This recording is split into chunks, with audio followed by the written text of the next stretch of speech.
সকলকে অনেক প্রীতি ও শুভেচ্ছা। আজকে আমরা লালমনিরহাট উপজেলার পঞ্চগ্রাম ইউনিয়নের একজন সফল উদ্যোক্তার প্রজেক্টে এসেছি। ওনার কাছ থেকে আমরা জানবো কিভাবে তিনি এটা বর্ধিতকরণ করেন এবং তিনি কিভাবে সফল হলেন। আমরা চলুন তার কাছ থেকে জেনে নিই। আপনার নাম? আমার নাম মোহাম্মদ শফিউজ্জামান। আমি আসলে আমাদের ব্র্যান্ড হলো সফল চাষী হাইটেক এগ্রো এবং এই ব্র্যান্ডটা আমরা 3 বছর প্লাস সময় ধরে কাজ করতেছি। তো আমরা আসলে ডেভেলপিং কৃষিটাকে খুব গুরুত্ব দিচ্ছি, অর্থাৎ যে কৃষিটাতে লাভ হবে, প্রফিট হবে, সেই কৃষিটাই মূলত আমরা এক্সটেনশন করি। অর্থাৎ লাভজনক কৃষিটার দিকেই তরুণ প্রজন্মকে এবং নতুন উদ্যোক্তাদের লাভজনক কৃষিটার দিকে। আপনার প্রজেক্টে কী আছে? আসলে আমাদের প্রজেক্টে কয়েকটা মাল্টি প্রজেক্ট বলতে পারেন। এই প্রজেক্টে মাছের পাশাপাশি বাক্সকচু আছে এবং পাশাপাশি এখানে হাঁসের খামার আছে। দেখবেন যে এখানে বিগত দিনে হাঁস ছিল, 400টার মতো হাঁস ছিল এবং ওটা ডিম দিয়েছিল। আমরা একটা শেড উঠাই ফেলছি, আবার হাঁস উঠবো। এবং এখানে সুপারির বাগান আছে, 400 প্লাস সুপারি আছে। বাগানটা মোটামুটি একটা গোছালো এবং আমরা আশা করতেছি আবার 2 বছরের মধ্যে এই সুপারিগুলো আসা শুরু করবে। এটা একটা। তাতে আপনারা প্রফিট কীরকম পাচ্ছেন বাৎসরিক? আসলে বাৎসরিক প্রফিট বলতে এখানে মাছের উৎপাদনের বিষয়টা যদি আমরা ক্যালকুলেট করি, এখানে 10,000 পিস মাছ আছে, পাঙাশ মাছ। তো মোটামুটি পাঙাশ মাছ এবং বাক্সকচু সব মিলে যদি ওয়েদার বা সব কিছু ভালো থাকে 4 থেকে 5 লাখ টাকার মতো থাকবে সব মিলে। দেখতে পাচ্ছি এখানে কচুর সাথে মাছ চাষ হচ্ছে। আপনার কচু থেকে কি মাছ কোনো খাবার পাচ্ছে? না, আসলে মাছের খাবারটা আমরা খাবার দেওয়ার পাশাপাশি একটু রিডিউস করতেছি। এখানে যে বিষয়টা রিডিউস, সেটা হলো যে কচুর যে ছোবড়াগুলো আছে সেগুলো মাছ পছন্দ করে এবং আমাদের খাবারের খরচটা অনেকটা কমে আর কি। এটা একটা ভালো দিক আর কি। আপনার ভবিষ্যৎ পরিকল্পনা কি? আপনার এই প্রজেক্টটা নিয়ে ভবিষ্যৎ পরিকল্পনা কি আছে?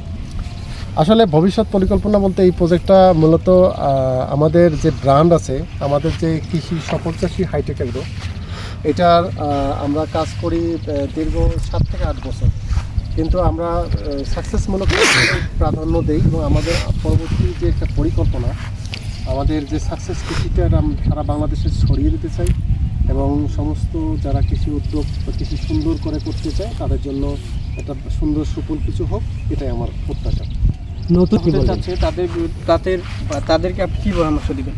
আসলে নতুন যারা কৃষিতে আসবে বা নতুন যারা কৃষিতে উদ্যোক্তা হতে চায় তাদের আমার অবশ্য এই সফল চাষী হাইটেক এগ্রো একটা ল্যাব আছে। আমাদের এই ল্যাবে সাধারণত যে নতুন কৃষিগুলান বা যে লাভজনক জিনিসগুলান হয় সেই জিনিসগুলো আমাদের গবেষণা করা হয়। ওইটাতে যদি সাকসেস এবং কোয়ালিফাইড হয় তাহলে আমরা সেটা ব্যাপক পরিসরে বিস্তার করি।